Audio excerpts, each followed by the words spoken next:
രാഹുൽ മാങ്കൂട്ടത്തിനെതിരായ രണ്ടാമത്തെ ബലാത്സംഗ കേസിൽ അടിമുടി സംശയം പ്രകടിപ്പിക്കുകയാണ് കോടതി. രാഹുൽ മാങ്കൂട്ടത്തിന് മുൻകൂർ ജാമ്യം അനുവദിച്ചുകൊണ്ട് പുറത്തിറങ്ങിയ കോടതി, തിരുവനന്തപുരം ജില്ലാ സെഷൻസ് കോടതിയുടെ ഉത്തരവിലാണ് ഈ സംശയങ്ങൾ പ്രകടിപ്പിക്കുന്നത്.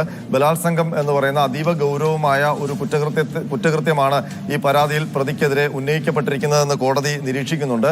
പക്ഷേ ഈ പരാതി ഉന്നയിക്കാൻ എടുത്ത കാലതാമസം സംബന്ധിച്ച സംശയം, അതുപോലെ തന്നെ ഈ പരാതി പറയാൻ വേണ്ടി എടുത്ത കാലതാമസം, അത് പറഞ്ഞ സ്ഥലം, ആ പരാതിയിൽ പറയുന്ന കാര്യങ്ങളിലുള്ള വൈരുദ്ധ്യം, ഇതെല്ലാമാണ് ഈ പരാതിയുമായി ബന്ധപ്പെട്ട് കോടതിക്ക് സംശയം ഉണ്ടാകുന്നത്. അതുകൊണ്ട് തന്നെ കോടതി ഉത്തരവിൽ പറയുന്നു, പ്രഥമ ദൃഷ്ട്യാ തന്നെ ഈ കുറ്റകൃത്യം സംശയാസ്പദമാണ് എന്നുള്ളതാണ്. അതിന് കാരണമായിട്ട് കോടതി പറയുന്നത്, ഈ യുവതി KPC പ്രസിഡന്റ് അയച്ച പരാതിയിൽ, ആ പരാതിയുടെ അടിസ്ഥാനത്തിലാണ് FIR രജിസ്റ്റർ ചെയ്തിരിക്കുന്നത്. ആ പരാതിയിൽ പറയുന്നത്, തൻ്റെ ഈ പരാതി നൽകാൻ വൈകിയതിന് കാരണമായി പറയുന്നത് തനിക്ക് പേടിയുണ്ട്, അതായത് രാഹുൽ മാങ്കൂട്ടത്തിൻ്റെ സുഹൃത്തുക്കളെയും പേടിയുണ്ട്, അതുകൊണ്ട് ആണ് പരാതി നൽകാതിരുന്നത്. പിന്നീട് പറയുന്നു തൻ്റെ കുടുംബത്തെ അത് ബാധിക്കും എന്നുള്ളതാണ് പരാതി വൈകാൻ കാരണമെന്ന്.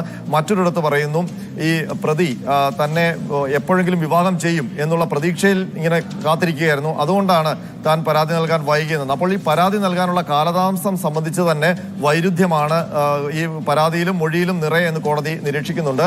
അതിനൊപ്പം തന്നെ കോടതി ചൂണ്ടിക്കാണിക്കുന്നത്, ഈ പ്രോസിക്യൂഷൻ ചില ചാറ്റുകൾ കോടതിയിൽ സമർപ്പിച്ചു, അതിൽ ചിലതെല്ലാം മാസ്ക് ചെയ്തിരിക്കുകയാണ്. മാത്രമല്ല, ഈ പ്രതിയും പെൺകുട്ടിയും തമ്മിൽ ഈ ബലാത്സംഗം നടന്നു എന്ന് പറയുന്ന കാലഘട്ടത്തിന് ശേഷവും നിരന്തരം കമ്മ്യൂണിക്കേറ്റ് ചെയ്തു എന്നുള്ളത് ഈ ചാറ്റുകളിൽ നിന്ന് വ്യക്തമാണ്.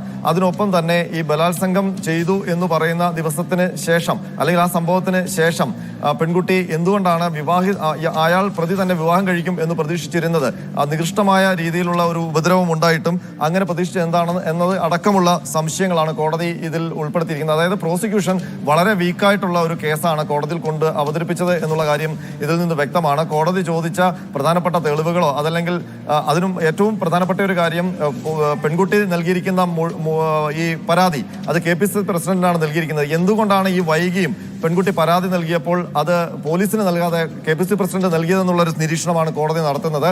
അതിനൊപ്പം തന്നെ ആ KPC പ്രസിഡന്റ് നൽകിയ പരാതിയിൽ ഒരു ബലാത്സംഗം നടന്നിട്ട് പോലും ഈ പ്രതിയെ പാർട്ടിക്കകത്ത് ചില കാര്യങ്ങളിൽ പരിഗണിക്കരുത് എന്നുള്ള നിർദ്ദേശം മാത്രമാണ് വെക്കുന്നത്. ഇവിടെ അതായത് ഈ പരാതി, അതായത് പോലീസിന്, കേരള പോലീസിന് ഓൺലൈൻ ആയെങ്കിലും പരാതി നൽകാമായിരുന്നു. ഈ പരാതി നൽകിയത് ഒരു സ്ത്രീയാണോ, അവരുടെ മറ്റു വിവരങ്ങളൊന്നുമില്ല, അതുകൊണ്ട് ഈ പരാതിപ്പെട്ടത് ഒരു സ്ത്രീയാണോ എന്നത് കാര്യവും ഉറപ്പിക്കാനാവുന്നില്ല. അതിനപ്പുറത്തേക്കൊരു ഈ ഉന്നയിക്കപ്പെട്ട ആരോപണങ്ങളിലൊന്നും തെളിവ് അത് മുന്നോട്ട് വെക്കാൻ വേണ്ടി പ്രോസിക്യൂഷന് കഴിയില്ല. അങ്ങനെ പ്രോസിക്യൂഷനെ വീഴ്ച തന്നെയാണല്ലേ കോടതി ചൂണ്ടിക്കാണിക്കുക, അല്ലെങ്കിൽ പ്രോസിക്യൂഷന് തെളിവുകളുടെ അഭാവം തന്നെയാണല്ലേ കോടതി ചൂണ്ടിക്കാണിക്കുന്നത്?